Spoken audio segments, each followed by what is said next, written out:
Hey,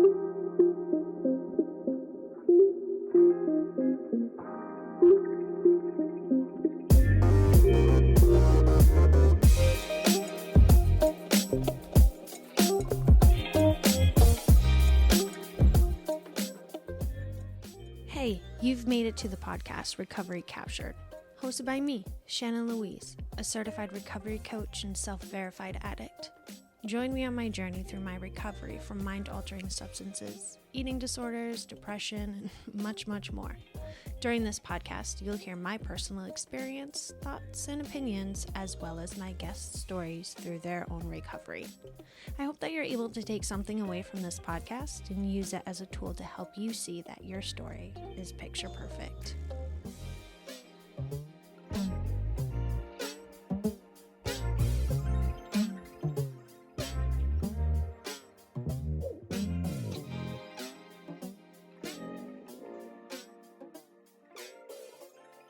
Listen, I got something for you. Oh, fuck. Okay. Oh, God. She's got her bag of goodies. I want you to stick your hand inside my bag. Oh, God. That's not the first time that someone said that to me. What the fuck? Okay, this is you're taking it out of my bag, not seeing what you're grabbing. Pull it out of the thing it's in? No, I want you to just take the little package. Oh, okay. Oh my God. They're called Squiggles Sea Pals, and they're just these little squishy balls with like little tentacles on them, and they're really squishy and fun. They're meant for the water, but and probably children. Sure. It says 3 and up. 3 and up. There's no age limit. Exactly. There's no. Under the limit 3, does not yes. exist. So as you all know, we get objects to play with every time, and of course, I bought some, and I have a whole goodie bag, so she had to pick one for this episode. Oh my God. Look how cute they are. Yeah. Oh, they're like. Pull them. Well, they got a little loop on the back. You might have ripped the loop. No. Watch this. Boing. I was really excited to play with these. I'm really glad you, yeah. I do quite enjoy. I'm such a texture kind of person. I like sensory stuff. Yeah. Especially when I get to touch everything. So we got these squishy things that we get to play with. Yes. They're very bright colored. There's pink and orange and green. I like them. Yeah, me too. Thanks for grabbing them. Of course. So, how is your business going? My business is going well. I have added a few decorative options. There's a flower garland as well as a pineapple garland. And the reason we're even bringing this up was because before we even put on our headphones, we were just chatting, and I told Shannon, I've gotten a couple of requests for penises, and we were just kind of discussing, like, what would that look like? Would it be veiny? Would it be, and we didn't really get further than that because Shannon was like, headphones now. So, but I mean, the possibilities are endless, and that's something that I would entertain. They are. So here's a story to go with that. Oh, perfect. So a few years ago, for my birthday, my friend and I went to see the Dave Matthews Band. Mm-hmm. And all weekend, I was saying, I'm getting the D for my birthday, because we were seeing Dave. Yes. Right? So I'm getting the D. And then we went to the Circus restaurant that weekend. Oh. And we went there solely for the purpose of their cotton candy that you get for after. They have cotton candy there, which I think is the coolest thing. I know you do love cotton candy. I love cotton candy and Oreos. And so obviously I order cotton candy, but I need a special order of cotton candy. And I was telling him, I'm getting the D for my birthday. Can I have a D made out of cotton candy? He came out with a platter of a giant penis, and it had veins and everything, and it had Wow. blue balls. It was a giant cotton candy penis. All in cotton candy. That's amazing. It was the greatest thing ever. Do you have a picture? I do. Oh my God. I will bring it up. Let me jot it down Oh so my I God. won't forget. Yes, please. That's amazing. I thought so too. I love that. I love how they just really stepped up to that request. They really did. He didn't even second guess it. He's like, I It got wasn't you. his first time. I think it was, though. I think it was. So I got the double D. I got dick down for my birthday. Dig down. It was nice. It was nice. It was nice. That's amazing. So that's why I needed to talk about it. Oh my God. That's Now I too can't wait funny. to see your product. Oh, yes. Is it going to be like a standalone object that I'm going to put next to my TV? Well, this is just it. There's a lot of different ways to go with it. I mean, we've got color, we've got size, girth. We've got a lot of things to take into consideration. Length. I mean, really, how realistic is it going to be? I don't know how realistic we can get when it's a knitted penis, but That's true. That's true. Well, yeah. I mean, the texture, I guess. All the outlines. okay. I'm excited. It's going to be something. Can you make me like a bookmark or something? Of a penis still? Yeah, it just, flat penis. Yeah, absolutely. That'd be I great. got you. A penis garland of all different colors, shapes, and sizes. Oh my God. Little chodes everywhere. That would be, I mean, you really can find anything on Etsy, which is the beauty of it. Like, you can just think of anything that you might need, and you're like, where the hell would I get this? You just look on Etsy. Because I'm going to need a penis garland. What's going to make this wall look really good?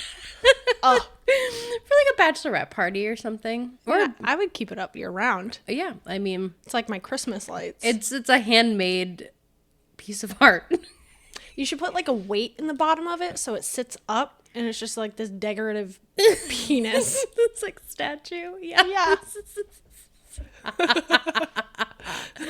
Oh, yes. Well, just stay tuned because, yeah, it's going to happen. It's just a matter of when. And if it is, I hope that's what we get the promo code on. Oh, hell yeah. Of course. Doesn't even need to be said. I love it. So we're here today to talk about how we stay sober and all the fun stuff that we do in and around our recovery. And thanks to sobriety, we get to do this stuff. Because when I was in active addiction, I thought I was living my best life. Oh, yeah. Yeah. I thought it was like, it was fun. Yep. Nope. Like, yeah, there were some fun parties, but being hungover the next day sucked. No, totally. Yeah, and I mean, it's just like the insanity of like thinking that what I was doing was fun. Like now I'm at a point where I can look back and be like, God, like I hated myself. Like I was miserable. I was doing really unsafe things, and like it just creating chaos essentially is really what it was, and convincing myself that it was fun, and if I wasn't doing that then I wasn't having fun. Like it's just insane. It is. And it's weird to think about that that's what I wanted to do for the rest of my life. Right. I wanted to get shitty every day, and that's it. I Right. always thought when I would get sober, I think we've talked about this before, is when I get sober, life is going to be boring. Right. Nothing's going to be fun. Right. I'm not going to have fun. My wedding, we've talked about that. I'm so sorry. I was like, it's just gonna pass. It's just gonna pass. Another fun thing that came out of my sobriety is my Clorox water bottle. I mean, it's literally like a tube of Clorox wipes. It says Clorox disinfectant wipes on it. It looks exactly like it, except it's like a little thermos/water bottle thing with a little straw poking out of it. I mean, if you didn't know better, you would look at it and be like, that bitch is drinking bleach. Every day, my residents think I'm drinking Clorox. Oh my God, you bring that to Of course I do. Walk around with my little notepad and this. That is too much. And some like the youth these days. Right? They're like, why? Genuinely concerned as to why I'm drinking Clorox. Oh my God. It's like, there's this one guy and he always wants to get drunk. Ironic, huh? This sounds like our kind of guy. Right? He wants his scotch and soda. Oh. And he thinks I'm always hiding booze in it. Amazing. Which I'm not. I'm not. Disclaimer. Yeah. So, tell me some fun facts that you've come across, done, happened to you, whatever it may be. What are some fun things that happened to you in your sobriety? That's such a great question because we had to brainstorm beforehand. And I feel like so much of like the quote, like crazy funny things that have happened in my sobriety, like really weren't funny at the time. Like it was just kind of like a test of like, can you stay sober through this? And like, what does that look like? Mm-hmm. Like I have had 3 cars break down in my period of sobriety. The first was when I had a 2004 Ford Taurus and the undercarriage was just rusted out. And so it needed to go be like basic, just fixed up. I don't know what the fuck they did with it. I don't know anything about cars. But it was gone for like a week. And so my parents had let me borrow their Honda Odyssey, which is a minivan with 300,000 miles on it. And I was driving home from work one day. This was years ago. And that bitch just died in the middle of the road. So I just, thankfully was able to maneuver over to the side of the road. And I mean, it wouldn't turn. It was just done for. And so, my dad came up with the other family car from New Hampshire, 3 hours away. And yeah, he stayed with me while my, Taurus was getting worked on, and he had the Honda looked at and they were like, yeah, this is done. And they were like, you had 300,000 miles out of this. Let it go. Let it go. Put it to bed. And so it was a joke about how like Jill killed the Odyssey, right? Well, fast forward, it wasn't maybe like a couple years. I am driving the Taurus to New Hampshire from Vermont, and the halfway point is like Lebanon, New Hampshire. And I go to Mickey D's and I stop in the parking lot, turn the car off, and all of a sudden the engine won't turn. Right. And God. It's saying low oil pressure, and I just gotten the oil checked, and I'm an hour and a half away. And so I call my parents and they're like, okay, just hang tight. Right. And so my dad comes up to help me. Thankfully, I just have really great parents who clearly just will always be there for me with my car troubles. And that car didn't quite make it to 300,000 miles, but I mean, it was later than 27. It was probably 2019, and it was a 2004. So, we got its money worth. It still had a fucking tape player cassette in it. Like, it was just an old fucking car. And so we had that looked at, and they were like, yeah, it's done. So then it became like this running joke of like, if you want a new car, let Jillian drive your car because she'll kill it, right? Like it will just break down. So now I have the car that I have today, which is a Honda CR-V. Fast forward a few weeks ago, and thankfully this didn't totally kill my car, but unfortunately I was driving home for my grandfather's funeral from Vermont to New Hampshire. I was going down the night before, and 20 minutes into my ride I get a flat tire. What? Yeah, right. And so I'm on the interstate, and so I pulled over, and I was so overwhelmed that I didn't realize that cars came with a spare tire. Like oh my God, Jillian. I was my initial thought was I'm not going to be able to make it to the funeral because it's already like 7:00 at night. And I didn't remember that cars had a spare. And so I contacted my roadside assistants, and they were like, oh, we're going to have to tow it to a tire place to get looked at tomorrow. And I'm like, well, then I'm going to miss the funeral. Like, it was just a lot. It was just a lot. And so, thankfully, I ended up looking in the back of my car and saw that I had a spare tire. And when I was able just to have that switched over, and I made it to the funeral. But like, and so like, none of this was particularly funny at the time. Like, it's just really stressful shit, right? And like, now I look back on it and laugh, because if you know me, then you know that like this is very typical of my life for things like this to happen. And really, like, how I responded to each of these situations is so differently than I ever would have pre-sobriety. Because I'm a catastrophizer. I immediately am like, the worst possible thing is going to happen, and there's going to be no alternative. There's going to be no way that this situation, works out. And every situation it did, because every situation I had help. I wasn't alone. In each situation that happened, I responded to it better, and was able to like take a beat. Like, most recently with the flat tire before my grandfather's funeral, like, initially, yes, my reaction was like, this is bullshit. Like I can't make it to, like really upset. But like, I was able to take a minute and be like, okay, I have options here that I have not even investigated. Like, I called a friend because I couldn't think straight, and she helped walk me through, like, okay, like, go look at all your tires, that, like, do you have roadside assistance? Because I just couldn't think straight at that moment, because I was so overwhelmed. And then able to just like breathe, pray to my higher power of like, okay, just like help me through this, because I'm deciding mentally that this is not going to work out, and this is going to just be a shit show.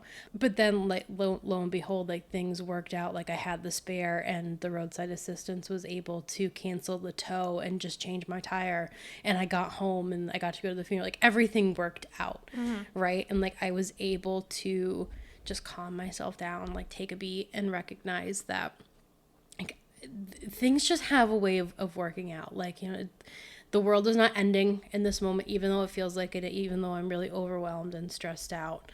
Yeah, and I mean, it worked out. And so that is just like, it's not like a super funny story of like, oh my God, like this like really funny thing happened. It's crazy, but again, it's like typical of my life. But it's just an example of how I respond to things differently in sobriety. Like this, concept that I've heard of like intuitively knowing how to handle situations that used to, we wouldn't know what to do. I never thought that would be something that would come true for me. I was like, that's some bullshit. Like, that's never going to happen for me. I'm just never going to be able to think like that or know what to do in situations. But that's an example of how that came through. So, Well, shout out to Mom and Dad for always being there. Seriously, I know. I'm really, really lucky. You really are. Oh, that's so sweet of them. Yeah. When you were talking about your flat tire and how overdramatic you were. Yeah. I got a flat tire when I was drunk. Well, when I was drinking, excuse me. I probably was drunk. I have no idea. At least high. Anyways, wow. Yeah. I was in Johnson and going to school at that time. Yeah. And I had to drive back like 45 minutes. And I didn't even get out of the town. I got down to the main road off of campus and I got a flat tire. Ugh. I'm calling my boyfriend at the time, bawling my eyes out, hysterical. It's like, I'm not going to be able to get where I'm going. I have to pay all this money to get a new tire and all this stuff. And he's like, it's okay. It's just a flat tire. Mm-hmm. I then realized I had a tire in my back as well. Like I didn't know. And I mean, everything was fine. And I feel like for the first, I don't know, maybe 4 years of my sobriety, my mentor would always tell me just sit with it. I mentioned this before. It's like you don't have to react. Right. She would always explain it as a little snippet of time. So she would hold her arms out, however far. She's like, this is your lifespan. And what you're going through right now is this big, right? So it's like nothing. Right. Nothing. It's like a blink.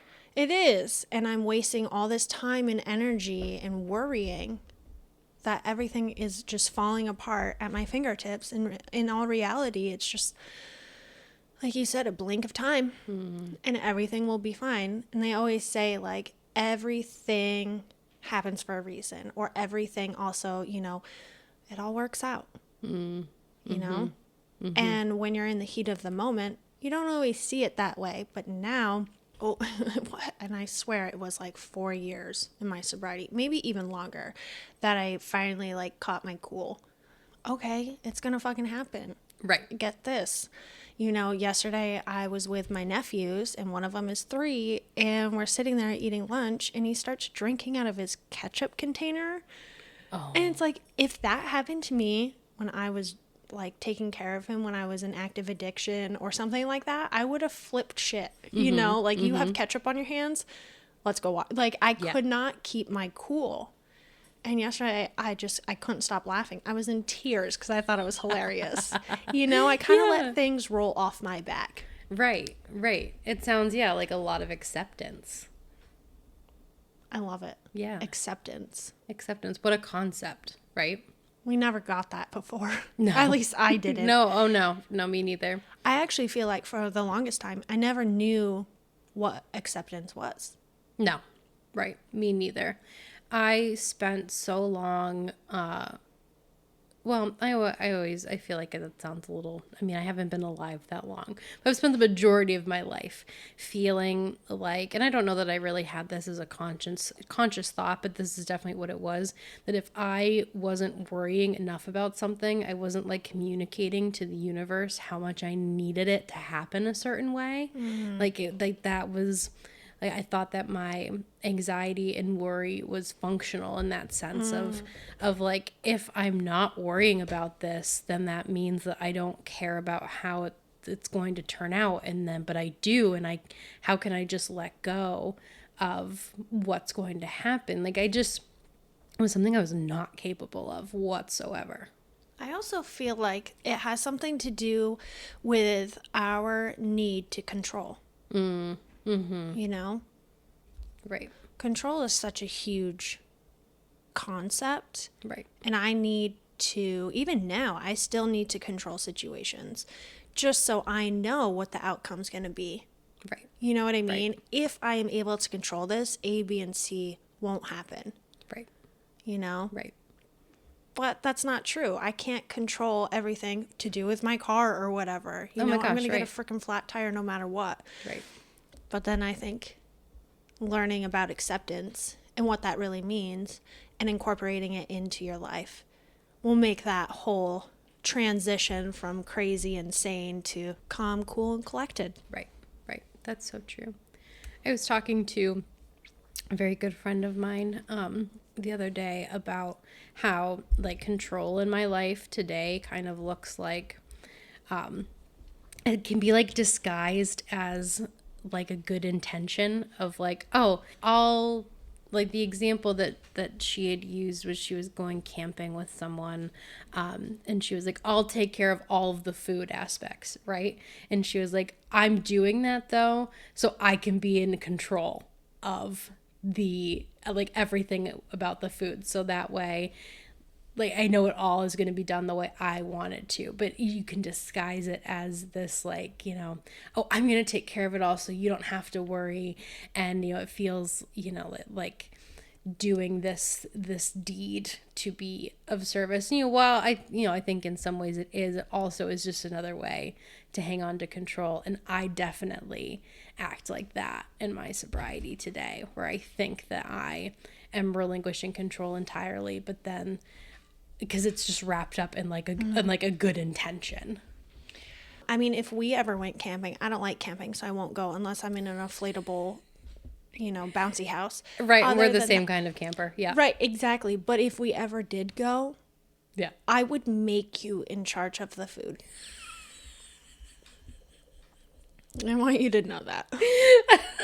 And I only say that because we have 3 packages of Oreos on the table in front of us and 2 different kinds of bags of chips. We have our fingernail bugles and salt and vinegar chips.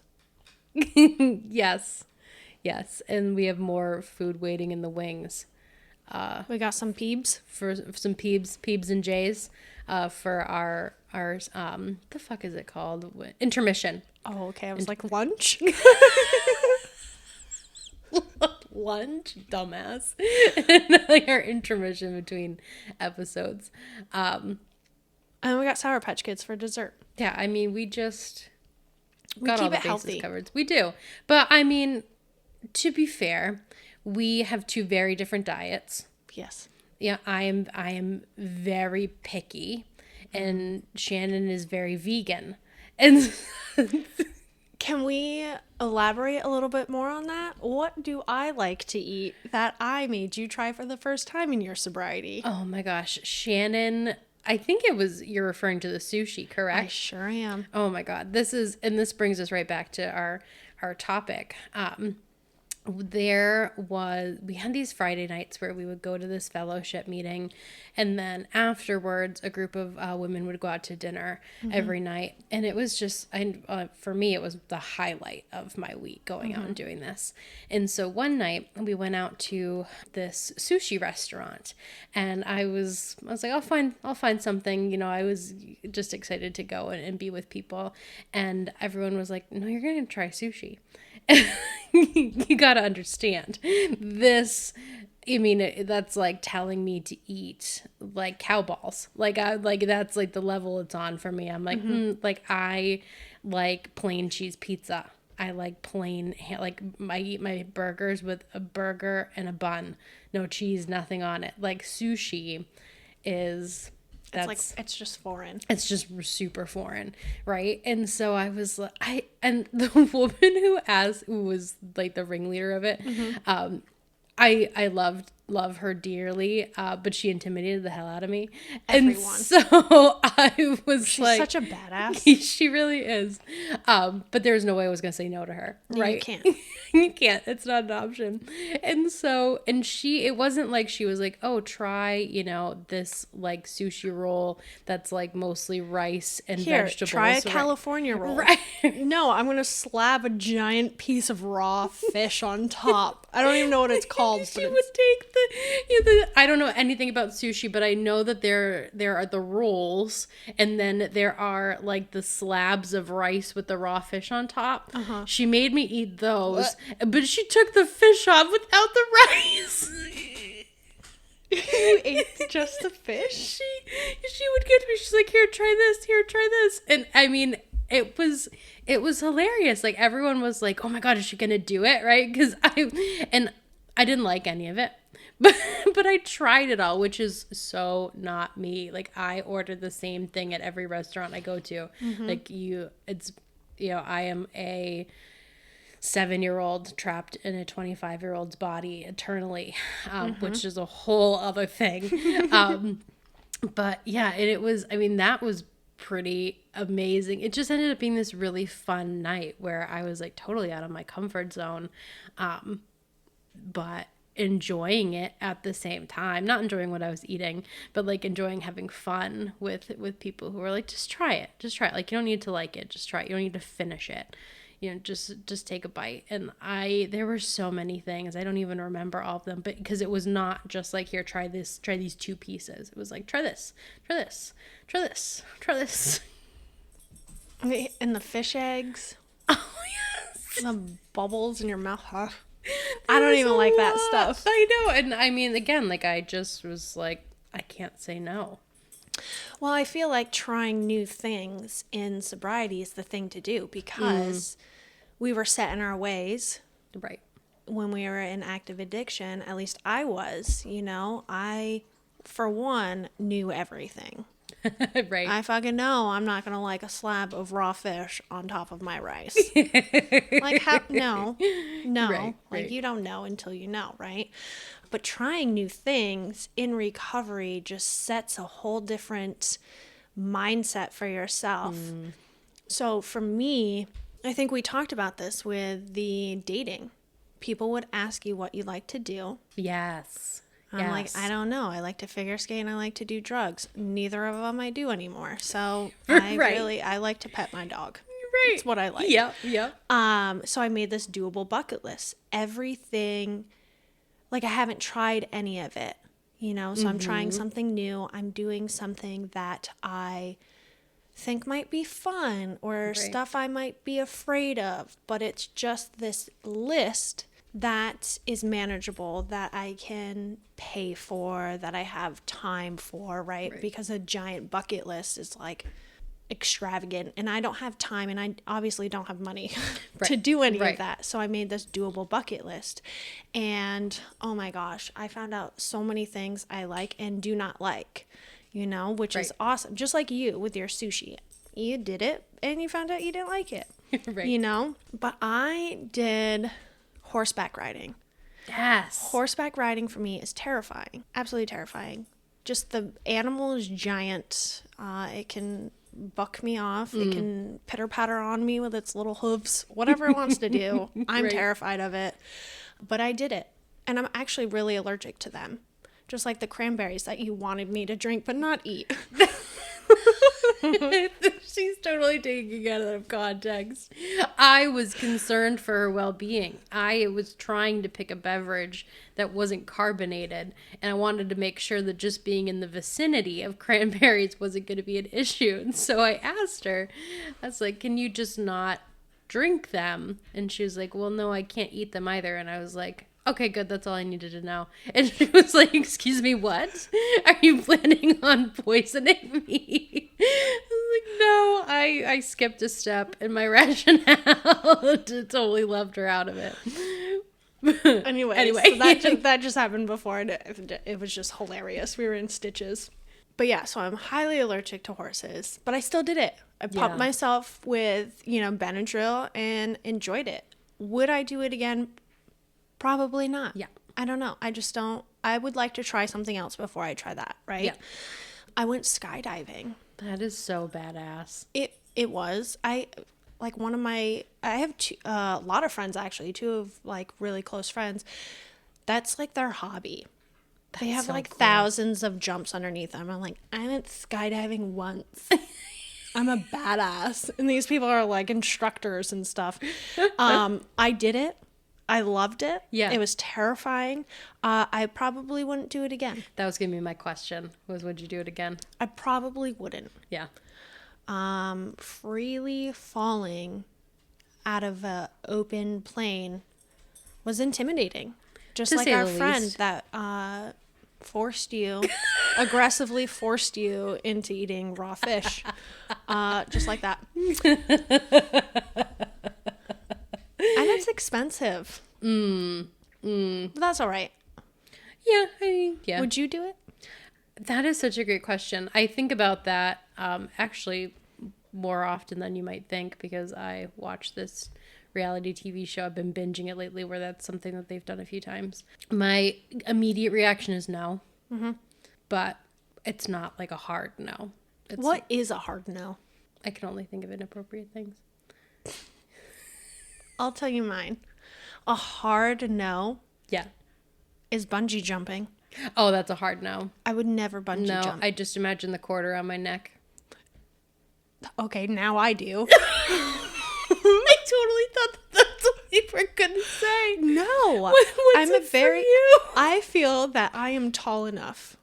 But if I go bungee jumping, it's going to like pull. I'm going down. My gravity, my body wants me going down, but this bungee cord connected to my feet wants me going back the other way. So I'm just extended.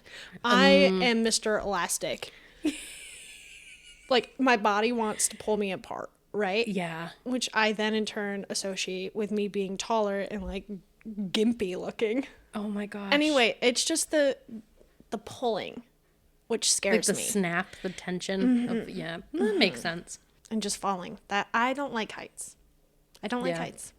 I don't mind heights. A hard no for me.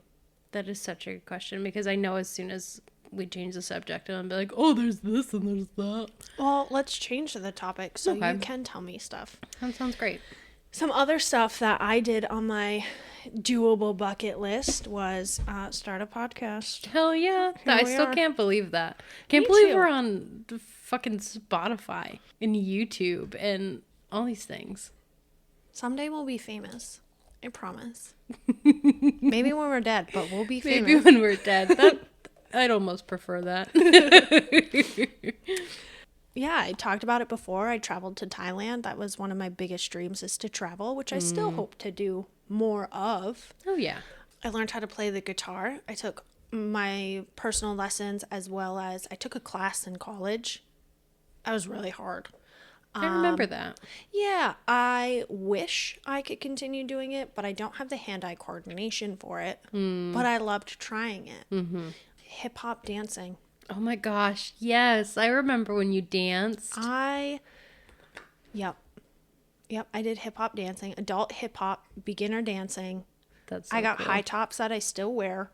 Amazing. You know, it was, we did like performances and stuff. Oh. It was a whole dance academy. Yeah. And we would have these big shows and stuff, which I freaking loved because it reminded me of figure skating because I used to compete and do shows and stuff. Yeah. So I loved dressing up and showing off my sweet moves. Oh my god. And I feel like I would continue doing all this stuff, but I don't have time or the money right now. Yeah.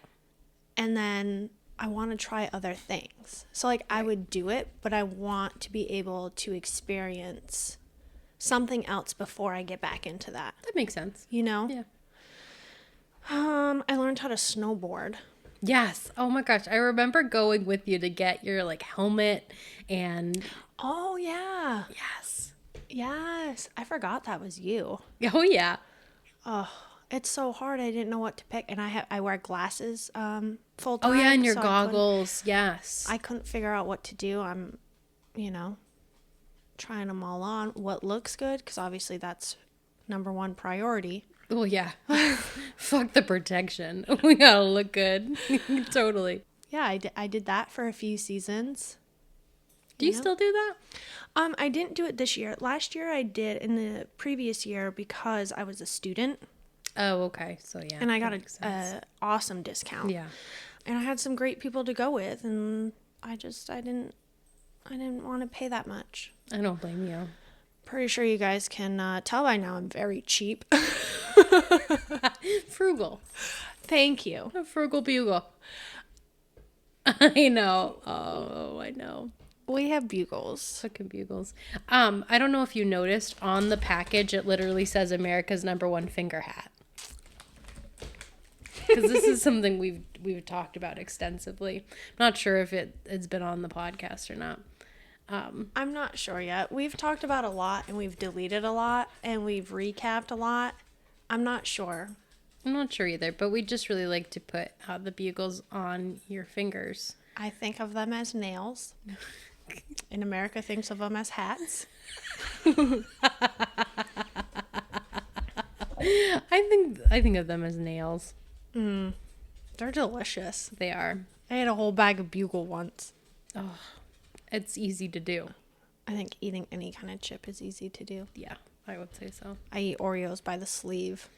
I mean, that's really the only way to do it. Mm-hmm. I think, yeah. It's like a serial killer. We talked about the serial killer traits, I think, in a previous episode. I don't remember this.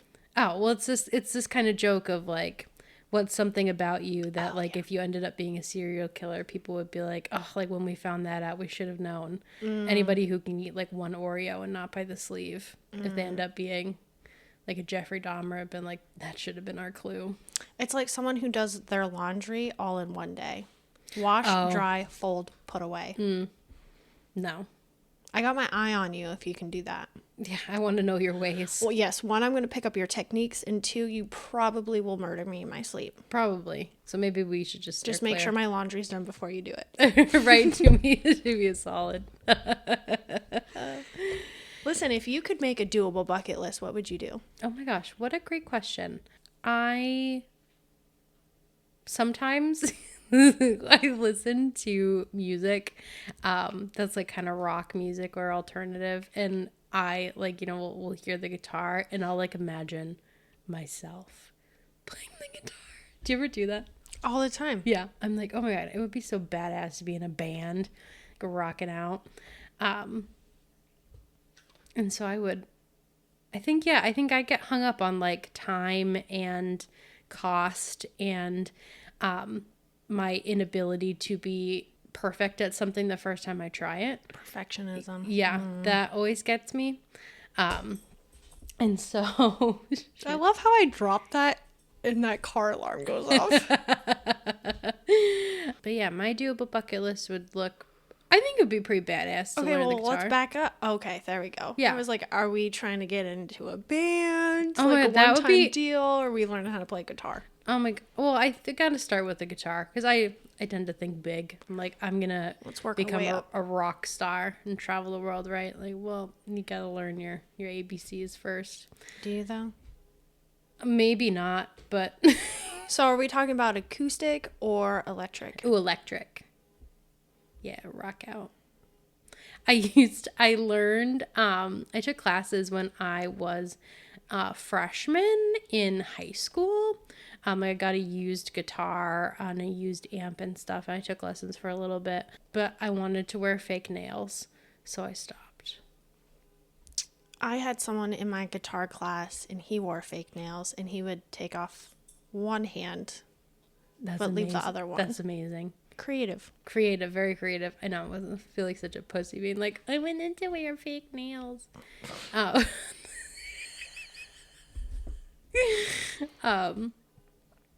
What are some other things that happened in your recovery? Oh my gosh. Like I feel like a lot of things that have happened in my recovery have been they're not necessarily like, like funny, like that's so crazy, but more just kind of like these really interesting experiences that I've had. And like some of the stuff that comes to mind is like I graduated college. Yeah, I know you did too. That's so cool. Anyone who goes back to school or finishes school in sobriety, I'm like, that's just so amazing. I mean, in general, yeah, school's fucking hard. That's true. If you go through it and not even finish it, if you just go and take classes, it's a lot. It is a lot. It's a lot. I mean, I know school doesn't come easily for me. I have to really work at it. And so, yeah. But yeah, from a personal perspective, yes, I'm fucking thrilled that I was able to do that. Yeah, totally. I mean, I had a sober 21st birthday. Yeah, you did. And then like other crazy stuff, like, and I don't even know how crazy it is, but like one thing that comes to mind, and this is a little bit of a story, but I think about it sometimes in terms of like a concept of like, you just don't know how you're able to help people in your life. Like you just don't know, right? Because so I went to nursing school at UVM, and there is a semester-long course about psychiatric nursing. And one of the assignments is to go to an AA meeting in your course. And at this point, I was sober already, and I was like, what are you laughing about? Nothing. Wow. You said the word that we shouldn't say. Oh, fuck. Then maybe I can't even do this story. No, I can. Just keep going. And so one of the assignments was to go to a 12-step fellowship meeting. And so at this point, I was going to some, and I was limited in the ones that I could go to because I didn't have a car. I was, taking a bus downtown, right? And so I was afraid of running into my classmates because my classmates didn't know I was less than a year sober, and I had a lot of shame about people finding out and what people were going to think of me, and like, oh God, like, how is this girl going to become a nurse with, this addiction? And so somehow I just continued to go to the meetings, and I didn't allow myself to become so afraid of running into somebody that I stopped. And so inevitably I ran into a classmate of mine who I knew a little bit more than as an acquaintance. And so we're there and we're staying together, and she's like, she's like, I know I texted a few people about coming to this meeting. I didn't know if I'd texted you too. And I said, oh no, and I said, I'm here for myself. Right. And so, because there are people around me, people who recognize me and know me, right, who are probably listening in. And she's like, and she didn't really think anything of it. She goes, oh, okay, that's cool. And then she goes, and then, a minute goes by and she goes, so do you volunteer here? Right. And so I was like, oh, fuck. I was like, okay. And I said, no, like I am in recovery.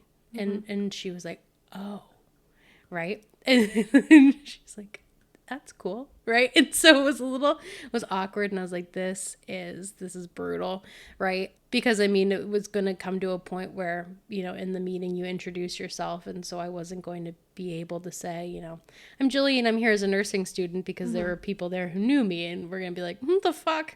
Right, like what, how do you introduce yourself in this situation? Right, exactly. And so I just was honest with her, right? And so the meeting happened, and it ended up being a great meeting, and we were walking out together, and as we were walking out together, she starts to cry. Aww. Right. And so I asked her, I'm like, what's going on? And she said, she's like, that was just so great. She's like, that was such a great meeting. And she shared with me, how much she related to, there was a person sharing their story at this particular meeting. And she told me how much she related in terms of, issues with food that she'd had, and how touched she was by it, and that I had shared with her that I was there for myself, right? And she was like, your secret is safe with me, right? And I mean, that was just an instance where I was so consumed with like, oh my gosh, this girl is gonna find out about me, and I'm embarrassed, I don't want her to know, right? And I had no idea that she was actually going to be able to get something out of that meeting in here and be touched by it, right? And so fast forward to the assignment, when we were in a small group. It was like a group of 12 of us, maybe even less, and we were sharing our experiences going to the various meetings. And I was thinking, okay, how am I going to do this? Initially, I had just planned on saying, I went and I thought it was, I was going to pretend as if I was just going as a nursing student, right? And the girl that I went with, she was like, oh, Jillian was there too. Like, she was definitely trying to help and like give all the details of the meeting, so that way I didn't really have to contribute much, until my instructor was, like, what did you think, Jillian? And in that moment, I was like, okay, like I started to say, like, oh, it was whatever. But then I ended up switching and saying, actually, I am sober, and I happened to be at that meeting for myself, right? And it just opened up this space of conversation amongst my group of like, one of the other girls in the group shared that she used to do drugs, and I was approached by people after the class saying like, thank you so much for sharing that, right? Like, and it was just this totally different experience. Like, I was so consumed with that people were going to be judgmental and think, oh my God, how, what's wrong with her? She's got issues, etc. And people weren't like that at all. People were like, wow, that's really powerful. Thank you for sharing that. Thank you for being open with us about that. And like, somebody else was able to relate and say, I've had, these thoughts, maybe not in regards to alcohol, but in regards to other issues. And that just was such an amazing and important experience for me, to recognize that my belief that people are always going to think the worst of me, just isn't really true. It's my brain just telling me crap, essentially. And B, that I just really don't know what's going to happen in a situation. I have my mentor, always says to me, our imaginations are so small, and we, only imagine these specific things happening, right? We can't even begin to imagine any other scenario, like result to a scenario. And that was a perfect example here where I had it in my mind, you know, that the reaction was going to be in such a way and there was no way anything positive was going to come out of it. And it ended up being this amazing experience that helped me build confidence in my recovery and sharing it with other people and being able to help other people who weren't even, you know, didn't identify as alcoholics. And so that was just a really, I mean, again, it's not like a funny instance, but like I just think about that a lot in terms of like, I don't get to decide how I can help other people. So maybe we used the wrong term as like, what do we do to stay sober and what has happened that is fun? More so of like, what do we do to stay sober and what experiences have we had? Maybe that's like a different script that we should have started off with or something, you know? Right. But when you describe that story, the first thing that came to mind when you were ending and, you know, I changed my tone and told him I was in recovery myself is, you know, we adjust for other people's comfort. People pleasing, right? Like it brings it back to that. I'm going to lie and just say that the meeting was good. I liked so and so and so, and I heard some good shares. You know what I mean? Right. Kind of like sugarcoating it versus like, oh, hey, I'm actually in recovery and I find these meetings really helpful, and, you know, explaining it that way. Where if we sugarcoat it, we're doing it to make other people comfortable because they might be displeased with how our life is or whatever. Right. You know what I mean? And it's like, no, fuck that. Yeah. I actually went and I go for myself, you know? And that's kind of how this whole podcast came about. It's like, I have lived for 8 years in my recovery, you know, like hiding in a sense. I was on the hush hush, on the DL of like, yeah, I'm in recovery and like ashamed of it in a way. You know, ashamed of my eating disorder. I never talked about it with anyone. You know, and I did it to keep people comfortable so they wouldn't judge me. And it's like, please fucking judge me now. Go right ahead. You know, like, this is my life. This is what I deal with on a daily basis.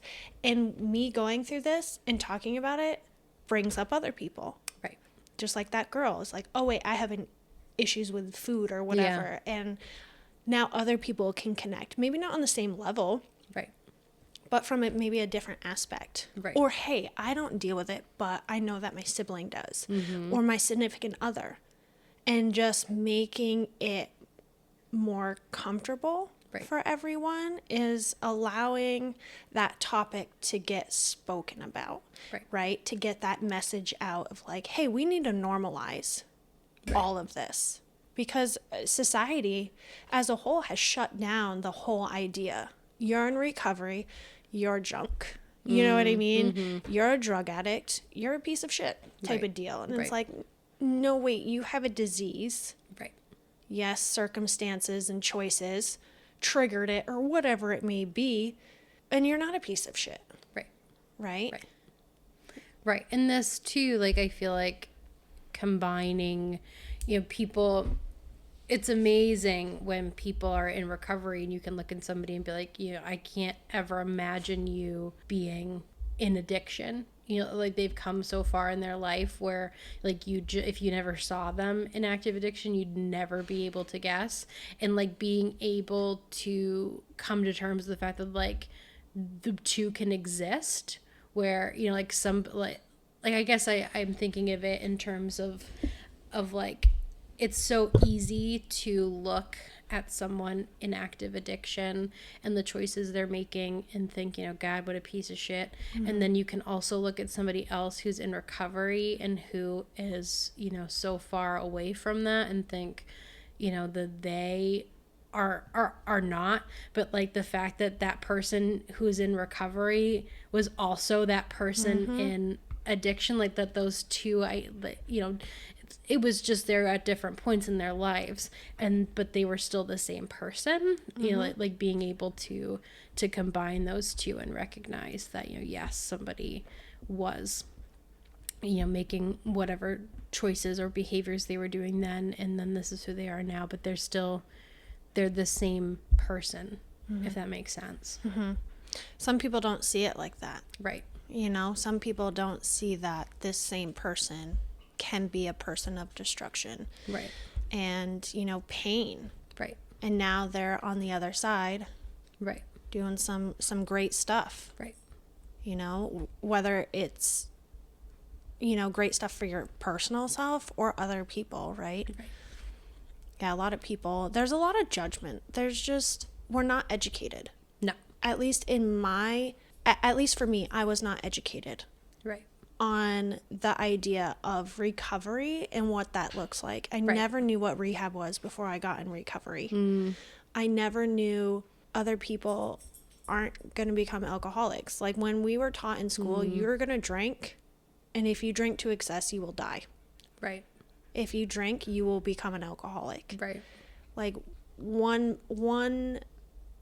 path, like very narrow-minded thoughts were taught to me. And I think it was more so of a tactic to like scare us or whatever, which sure, yeah, that terrified me, but it still happened. And now in recovery, no one talked about that. Right. No one talked that, life on the other side is gorgeous and we can actually have some fun and have some great experiences and stuff. Right. That's so true. Life can be about unicorns and rainbows, because now in recovery, that's all my life is. And little squishy balls. Little squishy balls. and pistachio nails. we gotta give them background on that. I know. Maybe we'll redo that one today. Maybe. That's a great idea. We record a few at a time, so maybe that will. We've been holding off on that one for a little bit. We have, but it's just so good. It's gonna be. So what would you tell someone in recovery, a newcomer, sober curious, whatever it may be, about like staying sober or like what to expect? I would say don't have any expectations. I don't have high expectations of other people in the way that I do of myself. My expectations of myself are astronomical, and I expect myself to be Superwoman. And when I'm anything short of that, I feel like a piece of shit. Yep. So just continually lowering the expectations. What about you?